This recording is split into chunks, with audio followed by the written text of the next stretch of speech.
Okay, here we are in the backyard.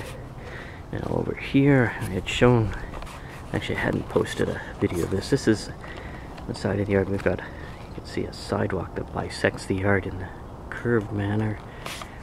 Kind of out of place with the rest of the yard considering everything's square here, but that's what it does. Last year I had seeded clover and grass seed mixed, and the grass seed didn't do squat. The clover is doing wonderful. It is doing so well here, and it's fairly shady. Right now we're shaded by the house. You can see I've got trees there on my neighbor's yard. That's the south side. Those poplar trees, they are starting to die off, and he was talking about putting something shorter in as they do, so there's hope for being able to do something with this side of the yard. Anyway, we'll see what we do for that. It's not being touched today. As we come over here, we've got the flower bed where I had some haskaps in here, and they were the most rotten, foul things on the face of the earth. And someone said to me that I'd gotten all pollinizers, and that's why they were so bad. So I picked up a couple of little seedlings. They're inside the baskets there, just so that people know that's what they are.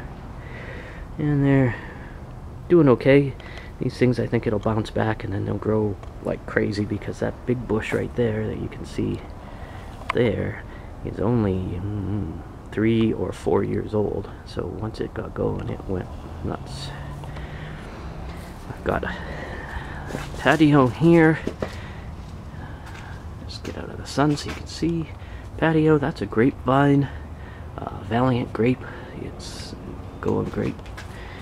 My first grapes on it this year. This is the first year that it actually produced fruit. So I'm going to get it up and growing there. I've got to put a little brace on the bottom of that lattice work just to help support it once that's an end of summer task. Anyway, come along. Probably put some water barrels here.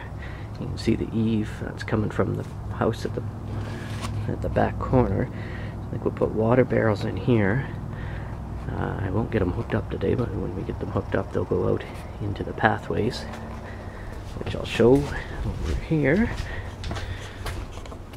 So, a couple of us were out staking yesterday. One thing we've noticed in the perma-blitzes so far is we've done them, I think this is the 4th now in the city, and then there was one out in Warman that I wasn't at. What we've noticed is that the slow part is the measuring and staking and everything. Once people actually sticking shovels in the ground, stuff goes really fast. So we came and did this yesterday, and we'll just show people the plan and how it works.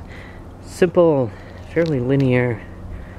As I talked before, we had a low point right where that chunk of urbanite is in the yard. So I've actually, you can see from the staking that the path's going to come up to the edge here. It's going to be sunk, so it should help, because I usually get a big puddle right around that area. So we got one path going to run this way, and the overflow from the water will be hooked up to it over there. Have the haskaps, and I think I'll put a row of strawberries here. This is going to be garden bed, pathway, garden bed, pathway, garden bed, pathway, plums. Good morning. People are arriving, so it's going to be time to go.